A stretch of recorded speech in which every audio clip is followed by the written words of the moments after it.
Boa noite, minha amiga Fernanda. Boa noite aos ouvintes do programa Tô de Olho. Boa noite, meu amigo Thiago. Exatamente. Hoje, esse final de semana, é coração na mão, tanto para Ceará como para Fortaleza, porque primeiro, né? O Fortaleza tem um jogo importante hoje contra o Fluminense. Esse jogo pode deixar o Fortaleza a 3 pontos do líder Botafogo. Então hoje é um jogo crucial pro Fluminense, ou pro Fortaleza, contra o Fluminense fora de casa, certo?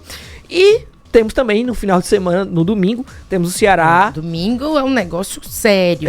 Temos o Ceará que joga contra o Guarani na decisão que vale o acesso para a primeira divisão pro Ceará. Mas vamos começar pelo Fortaleza. Que joga daqui a pouquinho, exatamente, né? Porque daqui a pouquinho, 9h30 da noite, o Fortaleza entra em campo no Maracanã para enfrentar o Fluminense. Como a gente já adiantou, o Fortaleza tá brigando aí para se aproximar do líder Botafogo. Por que a gente tá falando se aproximar do líder Botafogo? Porque mesmo com a vitória, o Fortaleza não ultrapassa o Palmeiras. Porque o Palmeiras venceu na rodada. Mas o Fortaleza se aproxima do Botafogo, porque o Botafogo empatou. Então fica a 3 pontos do Botafogo, faltando algumas rodadas para o final. E sendo que, mais uma vez, Botafogo enfrenta o Palmeiras ainda antes do final. Direto, né? Um confronto direto antes do final do campeonato, certo? Nos últimos 6 jogos, eu peguei aqui o histórico desse confronto. Nos últimos 6 jogos, foram 3 vitórias do Fluminense, isso no Maracanã, tá?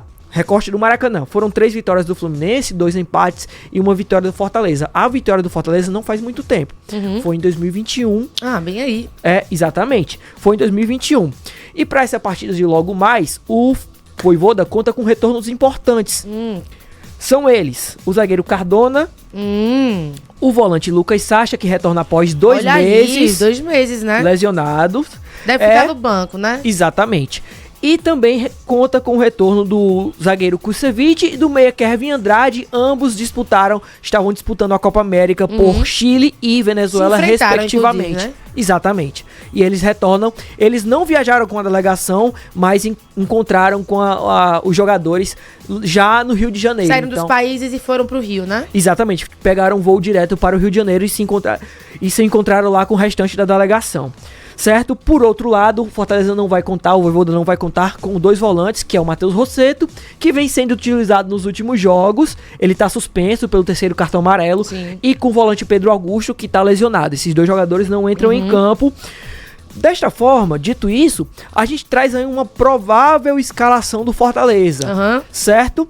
Que conta com João Ricardo no gol, Tinga, Kusevich, Cardona e Bruno Pacheco, Hércules, Martínez e Pochettino, Marinho, Lucero e Moisés.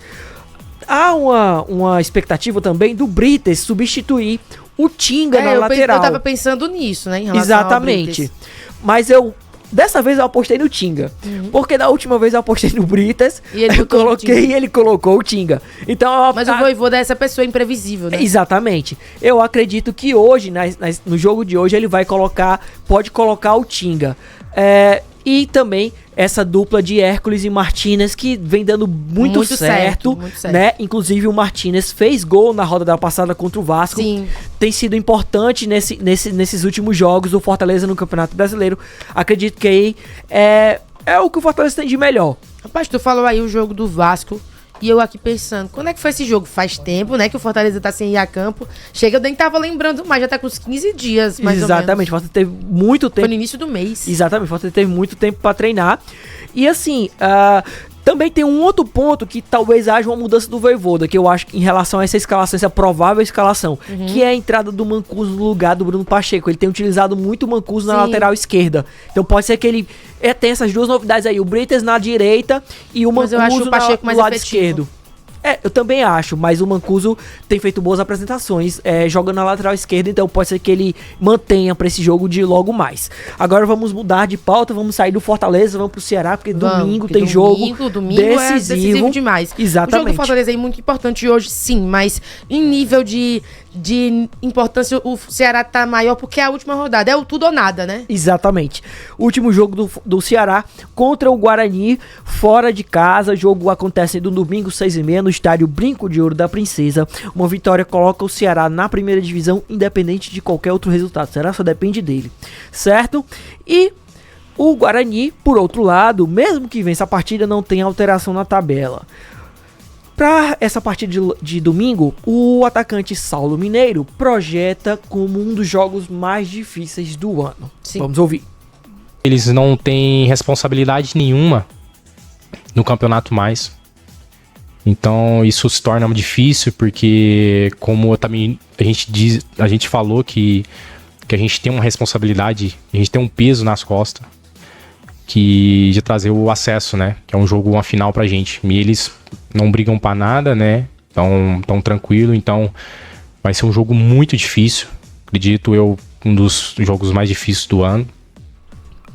Pois é, eu concordo com ele, deve ser um jogo dos mais difíceis, mas assim, não porque eu acho que o Guarani é um primor de time, mas Sim. eu acho que é o psicológico. Sim, É o a pressão, né? A pressão do Ceará pra subir.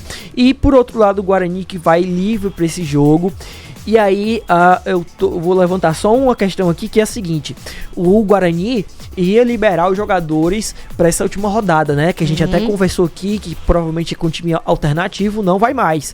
Mesmo os jogadores sabendo que vão ser dispensados e não vão ficar para a próxima temporada, o Guarani vai manter os jogadores titulares para esse jogo do Ceará contra o Ceará, né? A gente sabe que a última rodada de Série B é uma loucura, né? Loucura. É uma loucura. Eu lembro do ano passado que era uma dança das cadeiras. Toda hora era alguém entrando no G4, saindo do G4, enquanto os jogos aconteciam, e aquela apreensão. E é o que eu espero pra domingo também. Apreensão, esse é o meu sentimento. Exatamente, eu acho assim. Que vai ser uma loucura. E dos adversários, dos times que vão subir, Guarani vai com o time titular, Santos vai poupar, mas o time do Santos, a gente viu a escalação, é um time relativamente forte. E é o campeão, né? É o campeão. E Chapecoense vai poupar jogadores, vai com time alternativo. Parece que já tá decidido essa questão da Chapecoense. E o Goiás vai com o time titular contra o Novo Horizontino também. É porque o Goiás ainda, assim, não briga... aspas, né? Ainda se enxerga com chance. Não. O ponto do Goiás mesmo é de fato a questão da honra, segundo eles, né? É o time ao lado do Ceará, é o time que nas últimas rodadas fez a melhor campanha. São 6 vitórias consecutivas, podendo chegar à 7ª, caso vença o Novo Horizontino na última rodada. Por outro lado, o Novo Horizontino tá tropeçando bastante. Então a gente tem que ficar de olho nessa partida de logo mais. Vamos de provável escalação do Ceará? Porque a última rodada, né? Vamos já soltar a provável escalação. Acho que o Ceará não vai alterar, certo? Eu acho que vai de Bruno Ferreira, Rafael Ramos, João Pedro, David Ricardo e Matheus Bahia. Os dois volantes pra mim vão ser Richardson e Lourenço, Mugni no meio. E no ataque, Saulo Mineiro, Ailon e Eric Pugo. Acho que ele não vai alterar.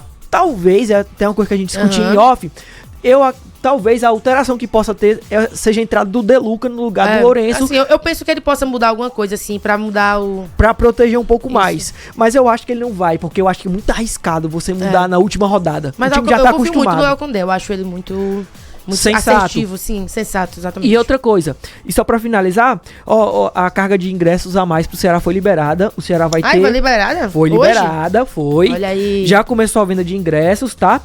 Serão quantos, Vitor? 3.154 lugares para a torcida do Ceará. Eu acredito que vai ter muito mais torcedor do Ceará do que do próprio Guarani, sabia? Eu acredito também. Foi liberada porque houve a liberação tanto do Corpo de Bombeiros quanto da Polícia Militar de São Paulo. Então, o Ceará vai ter mais torcedores do que o previsto para essa partida de domingo.